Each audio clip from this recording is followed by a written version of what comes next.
लोगों ने मेरी बात नहीं मानी ना, तो मैं पुलिस स्टेशन जाकर आप लोगों के खिलाफ दहेज उत्पीड़न के साथ ही जान से मारने की धमकी के जुर्म में सबको जेल में बंद करवा दूंगी।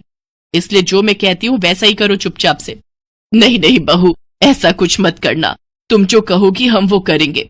इसके बाद जूली उन सबको काम पर लगा देती है। ननद जी जरा जल्दी हाथ चलाइए, नहीं तो। नहीं नहीं मेरी प्यारी भाभी, भाभी मैं करती हूँ ना, आप आराम से बैठो सोफे पर, और किसी चीज की जरूरत हो तो कहना। सासू माँ खाना बना या नहीं? अब हमें कल तक का वेट करना होगा क्या? बस बहू रानी तैयार है। थक हार कर ननद सफाई करके वहीं फर्श पर ही लेट जाती है, जिसे देख जूली कहती है, अब यहां क्यों रायते की तरफ फैल गई? जाओ उठो और मेरे कपड़े पड़े हैं, उन्हें धोकर आओ। तुम रहने तो ही ना देवरानी जी, कपड़े मैं धो देती हूँ। नहीं कोई जरूरत नहीं, मैंने कहा ना आज आपका छुट्टी का दिन है, आप कुछ नहीं करेंगी। उधर सास पसीने से तरबतर होकर रसोई से बाहर आती है और सबके लिए खाना लगाती है।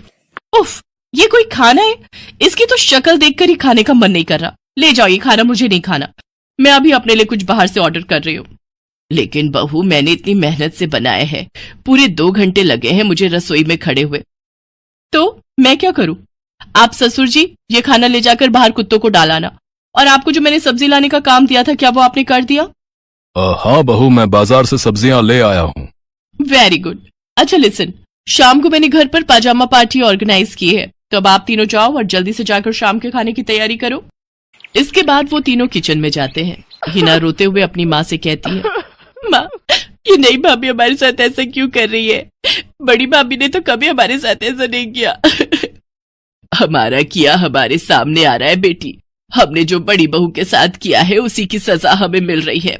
तभी जूली, हितांश और मानसी भी वहां आ जाते हैं। चलो सासू माँ, आपको अपने किए का एहसास तो हुआ और मेरी सहेली की कीमत भी पता चली। हाँ सासू माँ, मानसी मेरी सहेली है। क्या ये सच है बड़ी बहू? हाँ सासू माँ, ये मेरी बचपन की सहेली है और आगे की पढ़ाई के लिए विदेश चली गई थी। जब इंडिया आई तो ये हितांश से मिली और इन दोनों को प्यार हो गया। फिर जब हितांश ने मुझे इससे मिलवाया तो पता चला कि ये मेरी बचपन की दोस्त जूली है। सॉरी माँ जी, मैं आपके साथ ये सब करना तो नहीं चाहती थी, लेकिन आपने जो मेरी सहेली के साथ किया उसी का बदला लेने के लिए मैंने ये सब किया। बड़ी बहू हमें माफ कर दे, तेरी तकलीफ को हम समझ ही नहीं पाए। इसके बाद सबने मानसी से माफी मांगी। मानसी ने सबको माफ कर दिया और इस तरह नई बहू का ससुराल में पहले दिन का प्लान पूरा हो गया।